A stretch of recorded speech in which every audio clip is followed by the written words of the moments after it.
Hi hello నమస్తే, నేను మీ వాసుదేవన్. సలహాలు నాకు ఇవ్వద్దు, మీరేమి సూచనలు కూడా చేయక్కర్లా. మీకు ఇష్టం ఉంటే నా వెంబడి నడవండి, కష్టం ఉంటే మానేయండి. మీకు మరీ కష్టంగా ఉంటే వెళ్ళి వైసీపీతో జాయిన్ అవ్వండి. ఇలాంటి సూచన పవన్ కళ్యాణ్ గారు ఆవేశంలో చెప్పారా, ఆలోచించి చెప్పారా? సరే, ఎలా చెప్పినా ఏంటంటే సలహాలు చెప్పే వాళ్ళకి, ఆయన మంచి కోరేవాళ్ళు, ఏదో ఉత్సాహంగా ముందుకొచ్చి నాలుగు మంచి మాటలు చెప్పుకునేవాళ్ళు, చెప్పాలనుకునేవాళ్ళు, వీళ్ళందరూ కూడా ఆలోచించుకోవాల్సిన టైం అయితే వచ్చింది. ఆయన ఫోమ్గా ఒక డెసిషన్ తీసుకున్నారు. He wants to SAIL with Telugu Desam.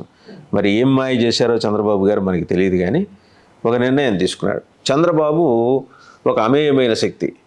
Alipiri blast నుంచి కూడా చొక్కా నలగకుండా బయటకు వచ్చిన సూపర్ హీరో. బాలకృష్ణ గారు ఒక సునామీ. ఆయన ఒక సూపర్ స్టారు, జేమ్స్ బాండు. ఈయన ఒక సునామీ. బాలకృష్ణ గారు, మీరు పవర్ స్టారు. జనాలు వెర్రివెంగళప్పలు అనమాట. అలా అని మీ ఉద్దేశమా అని చెప్పి సోషల్ మీడియాలో అడుగుతున్నారు. సో ఈ విషయం కూడా మీకు చెప్పచ్చో లేదో మాకు తెలియదు, సోషల్ మీడియాలో అంటున్నారు కాబట్టి ఈ విషయం మీ నోటీస్కి తీసుకొస్తున్నాం. మీకు సలహాలు చెప్పే స్థాయి ఎలా ఉంటుందో దానికి పారామీటర్స్ ఏంటో మాకు తెలియవు. జోగయ్య గారికి తెలియలే, మాకేం తెలుస్తాయి? చిన్నోళ్ళం. 88 ఏళ్ళ మొత్తం జీవితంలో ఆయన 60 ఏళ్ళు పైబడి రాజకీయంలో ఉన్నారు. ఆయనే ఈ సలహాలు చెప్పాల్సిన పరిస్థితి నాకెందుకు పట్టింది? ఏదో చెప్పాలని, మంచి చెప్పాలని చూశాను, ఆ పైన వాళ్ళ కర్మ అని చెప్పేసి ఆయన ఒక ప్రకటన చేశారు. తెలుగుదేశం జనసేన బాగు కోసం నేను ఇచ్చే సలహా అధినేతలు ఇద్దరికీ నచ్చినట్టు లేదు, అది వారి కర్మ, ఇది నేను చేయగలిగిందేం లేదు. అయ్యా జోగయ్య గారు, మీరే ఏమీ చేయలేనప్పుడు మా ఓటోళ్ళు ఏం చేస్తాం అనే సందేహం మాకు కూడా వచ్చింది. సో అందుకని జోగయ్య గారికి సంఘీభావం తెలియజేస్తూ, పవన్ కళ్యాణ్ గారు, మీకు పొరపాటుని లోగడ ఎప్పుడైనా సలహాలు ఇచ్చుంటే మనసులో పెట్టుకోమాకండి, మంచి ఉంటే స్వీకరించండి, ఒకవేళ మేమన్నా చెడు చెబితే మాత్రం దాన్ని విసర్జించండి. సో ఇదేదో ఒక థర్డ్ ఆల్టర్నేటివ్ ఎమర్జ్ అవుతుంది రాష్ట్రంలో, ఒక అద్భుతం జరగబోతోందని ఆశించాం. 10 ఏళ్ల నుంచి మీరు జనం మధ్యకు వచ్చిన సందర్భాలు ఒక 100 లోపలే ఉన్నాయి. అయితే ఒక విషయంలో ఖచ్చితంగా మిమ్మల్ని అప్రిషియేట్ చేసి తీరాల్సిన విషయం ఏంటంటే, ఒక అంశం, మీరు ఎవరిని యాచించలా, మీరు సినిమాల మీద సంపాదించుకున్న డబ్బు తీసుకొచ్చి పార్టీ మీద పెట్టారు. అక్కడ మాకు బాగా నచ్చిన విషయం, మీ సొంత డబ్బులు తీసుకెళ్ళి ఫిషింగ్ హార్బర్లో బోట్లు కాలిపోయిన కుటుంబాలకు ఇచ్చారు. చాలా సందర్భాల్లో రోడ్డు ప్రమాద బాధితులకు మీరు ఆర్థిక సహాయం అందించారు. ఈ చేత్తో చేసింది ఈ చేత్తో తెలియకుండా చేశారు. ఇవన్నీ మీలో ఉన్న మంచి లక్షణాలు. దాంట్లో ఎవ్వరూ డిస్ప్యూట్ చేయరు, మీ శత్రువులు కూడా డిస్ప్యూట్ చేయరు. ఇంకో విషయం చెప్పమంటారా? జగన్మోహన్ రెడ్డి గారు సొంతంగా చేయించుకున్న సర్వేలో 5 జిల్లాల్లో మీది దూసుకెళ్ళిపోతుంది, మీ గ్రాఫ్, జనసేన గ్రాఫ్. ఆయన ఆ భయం పట్టుకునే, అమ్మో నాకు ప్రథమ శత్రువు రాజకీయంగా ప్రత్యర్థి పవన్ కళ్యాణ్, ఆయన వల్లే నాకు డ్యామేజ్ అవుతుంది, తెలుగుదేశంతో నాకు పెద్దగా ప్రమాదం లేదని. తెలుగుదేశం ఆల్రెడీ పడుకుంది, ముసుగు తన్ని గాఢ నిద్రలో ఉంది తెలుగుదేశం. సరే, మధ్యలో అనారోగ్య కారణాల వల్ల వెంటిలేటర్ మీదకి వెళ్తే మళ్ళీ దాన్ని ఐసీయూలో జనరల్ వార్డులోకి మీరే తీసుకొచ్చారు. మీరేంటంటే విశాల హృదయం. వాళ్ళు ఎవరో కష్టపడుతున్నారు, అనారోగ్యంతో ఉన్నారు, కాస్త ఒక గ్లాసు పాలు, ఒక బ్రెడ్ ముక్క ఇచ్చొద్దామని, అలాగే దాన్ని నిద్ర లేపి తెలుగుదేశాన్ని తీసుకొచ్చారు. ఎక్కడెక్కడో చల్లా చెదిరే చెట్టుకొకళ్ళు పుట్టకొకళ్ళు తయారైన తెలుగుదేశం కార్యకర్తల శ్రేణి మీ దన్ను చూసుకొని ముందరకు వచ్చింది. ఇప్పుడు వాళ్ళందరూ ముందుకు వచ్చేసరికి చంద్రబాబు గారు ఏంటంటే ఇదంతా తన ప్రతిభ, స్వయం ప్రకాశం అని అనుకుంటున్నారు. చంద్రుడు ఎప్పుడు స్వయం ప్రకాశం కాదండి, అది మామూలుగా మనకి ఖగోళ శాస్త్రం చూసినా తెలుస్తుంది. అలాగే ఈయన కూడా అంతే. ఈయనకి మీ వల్ల ప్రకాశం వచ్చింది. ఇది మిమ్మల్ని పొగిడినట్టు కాదు, ఆయన తెగిడినట్టు కాదు. ఆయన స్వభావం అంతే. మీ స్వభావం ఏంటంటే మీ వల్ల ఇతరులకు వెలుగు, కాంతి వస్తాయి, అది మీ స్వభావం. సరే, ఇది మళ్ళీ మీరు పొగడత అనుకుంటాను, ఇది పొగడత కాదు, వాస్తవం. రెండోది, సలహాలు వద్దన్నారు, ఇవ్వము, ఎవరైనా పొరపాటుని ఇచ్చుంటే లెంపలేసుకుంటాం. మూడో అంశం వచ్చేప్పటికి థర్డ్ ఆల్టర్నేటివ్ రూపంలో మిమ్మల్ని ఊహించుకొని, ఇప్పుడు కాకపోతే 29కైనా మీరు సీఎం అవుతారు, నో డౌట్. జగన్మోహన్ రెడ్డి గారు ఆ గుర్తించిన అంశం అందరికన్నా ముందు రాష్ట్రంలో ఆయన గుర్తించాడు మీలో ఉన్న పవర్ని. అంటే రాజకీయంగా, స్క్రీన్ మీద ఎలాగో మీరు పవర్ స్టారే, మీరు ఎప్పటికైనా థ్రెట్ అవుతారని చెప్పేసి ఆయన మీ మీద దాడి చేయడం మొదలెట్టారు. ఇది ఆయన సొంతంగా ఇంటెలిజెన్స్ సర్వే చేసిన సంస్థల్లో పనిచేసిన వాళ్ళు కొంతమంది ఆఫ్రికా కాన్వర్జేషన్లో షేర్ చేసుకున్నారు. సో ఆ భయం వల్ల ఆయన అలా దాడి చేసినప్పుడు మీరు థర్డ్ ఆల్టర్నేటివ్గా ఎమర్జ్ అయ్యే అవకాశాన్ని చేజేతులారా వదులుకుంటున్నారేమో అనే బెంగతోటి హర్రామ జోగయ్య గారు అనే పెద్ద ఆయన వయసులో గురుస్థానంలో ఉండే ఆయన మళ్ళంటి వాళ్ళందరికీ ప్రత్యేకంగా ఏంటంటే మీరు రాజకీయ రంగంలో ఉన్నారు కాబట్టి, ఇంకా మా రంగం వేరు, మీరు రాజకీయ రంగంలో సరే వారు ఇచ్చిన సలహా లేకపోతే మా బోటి వాళ్ళు ఇచ్చే సలహా మీకు నచ్చట్లా,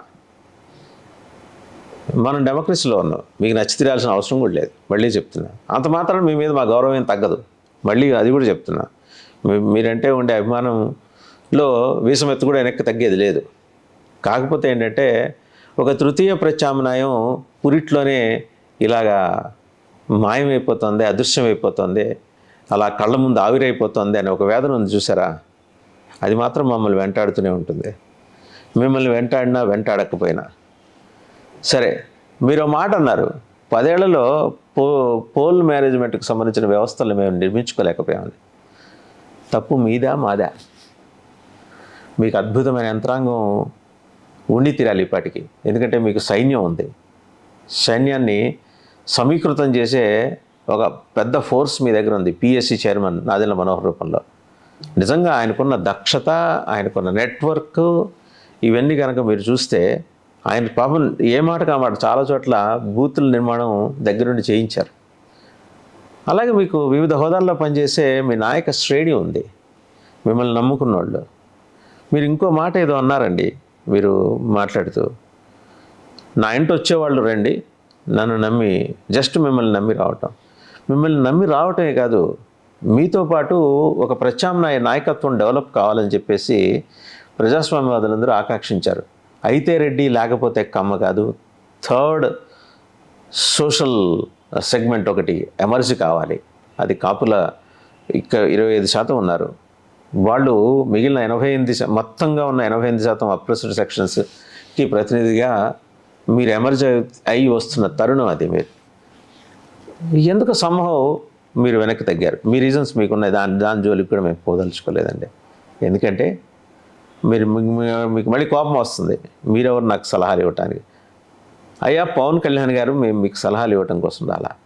మీరు తృతీయ ప్రత్యామ్నాయంగా ఎదిగి రాజ్యాధికారంలో షేర్ కాదు, రాజ్యాధికారమే మీరు చేజిక్కించుకోవాలని చెప్పేసి ఆకాంక్షించిన వాళ్ళం. రకరకాల నిందలు మోసాం. మామూలుగా ఎన్ని తిట్లని వాళ్ళని 2 పార్టీల వాళ్ళు, అటు వైసీపీ టీడీపీ ఇద్దరు ఎలా వేసుకున్నా సర్లే, సోషల్ మీడియాలో ఉన్నప్పుడు ఇవన్నీ కామన్లే అని చెప్పి ఊరుకున్నాం. బట్ మా ఆశ ఏంటి, రేపు పొద్దున మీరు పవర్లోకి వస్తే సమాజంలో కొంత మార్పు, ఒక 30-40% మార్పు వస్తుంది. చాలా అది. ఆ మార్పు నెక్స్ట్ 29కి ఒక 60% దిశగా నడుస్తుంది. ఈ 2 కులాలు, ఈ 2 సామాజిక వర్గాల పెత్తనం ముందర ఆంధ్ర సమాజం బయటపడుతుంది. దానికి మీరు మార్గదర్శి కాగలరని ఆకాంక్షించాం. మీకు నచ్చలా, యు ఆర్ అట్ లిబర్టీ. మీకు నచ్చకపోవడానికి మీకుండే రీజన్స్ మీకున్నాయి, వాటిని పూర్తిగా గౌరవిస్తాం. దాంతో అంగీకరించకపోవచ్చు, మేము ఒప్పుకోవచ్చు, ఒప్పుకోవాల్సిన అవసరం మాకు నచ్చకపోవటం అనేది మీకున్న స్వేచ్ఛ అయితే, ఒప్పుకోకపోవటం మాకున్న స్వేచ్ఛ. బట్ అలాగని మీ అభిప్రాయాన్ని గౌరవించకపోవటం అనేది కరెక్ట్ కాదు, మేము గౌరవిస్తాం. సో మీరు ఒక లైన్ తీసుకున్నారు, ఆ లైన్లో మీరు ముందుకు వెళ్ళాలనుకుంటున్నారు.